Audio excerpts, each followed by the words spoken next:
देश में उपराष्ट्रपति चुनाव के लिए आज वोट डाले जाएंगे। संसद के दोनों सदनों के सदस्य वोट डालेंगे। सुबह 10 बजे से शाम 5 बजे तक संसद भवन में वोटिंग होगी।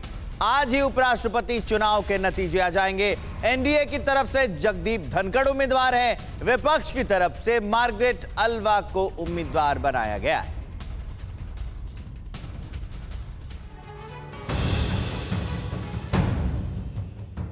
राष्ट्रपति चुनाव में एनडीए प्रत्याशी द्रौपदी मुर्मू की शानदार जीत और विपक्ष के उम्मीदवार यशवंत सिन्हा को मिली करारी हार के बाद उपराष्ट्रपति चुनाव में आज एक बार फिर सत्ता और विपक्ष आमने सामने हैं। देश के नए उपराष्ट्रपति के लिए आज होने वाले मतदान में एनडीए की तरफ से जगदीप धनखड़ जबकि विपक्ष से मार्गरेट अल्वा मैदान में है। एनडीए उम्मीदवार जगदीप धनखड़ की बात करें तो जगदीप धनखड़ 71 साल के हैं और वे राजस्थान के प्रभावशाली जाट समुदाय से ताल्लुक रखते हैं। माना जा रहा है कि राजस्थान में होने वाले 2023 के विधानसभा चुनाव को देखते हुए बीजेपी ने धनखड़ को अपना दांव खेला है। जगदीप धनखड़ केंद्रीय मंत्री रहने के अलावा पश्चिम बंगाल के राज्यपाल भी रह चुके हैं। वहीं विपक्ष की उम्मीदवार मार्गरेट अल्वा 80 साल की हैं और कर्नाटक में ईसाई धर्म से ताल्लुक रखती हैं। माना जा रहा है कि कर्नाटक में मुस्लिम और अल्पसंख्यकों का प्रभाव बनाने के लिए मार्गरेट अल्वा को प्रत्याशी बनाया गया है। मार्गरेट अल्वा राजस्थान और उत्तराखंड की राज्यपाल भी रह चुकी हैं। उपराष्ट्रपति चुनाव में कुल 788 वोट डाले जाएंगे, जबकि चुनाव जीतने के लिए कम से कम 394 वोट हासिल करने की जरूरत है।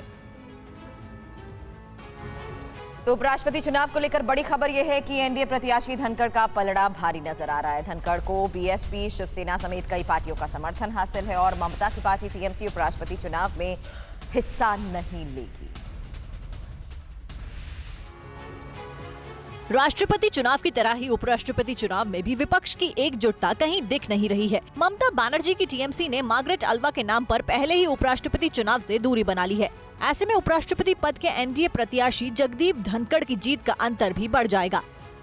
धनखड़ को JDU, YSR Congress, Bahujan Samaj party, अन्ना द्रमुक, टीडीपी और शिवसेना ने समर्थन देने की घोषणा की है। ऐसे में एनडीए उम्मीदवार धनखड़ को 788 में से 515 के करीब मत मिलने का अनुमान है, जबकि कांग्रेस की वरिष्ठ नेता रह चुकी मार्गरेट अल्वा को टीआरएस, आम आदमी पार्टी, जेएमएम और एआईएमएम ने समर्थन देने का ऐलान किया है। अल्वा को मिल रहे समर्थन के आधार पर उन्हें 200 के करीब मत मिलते दिख रहे हैं।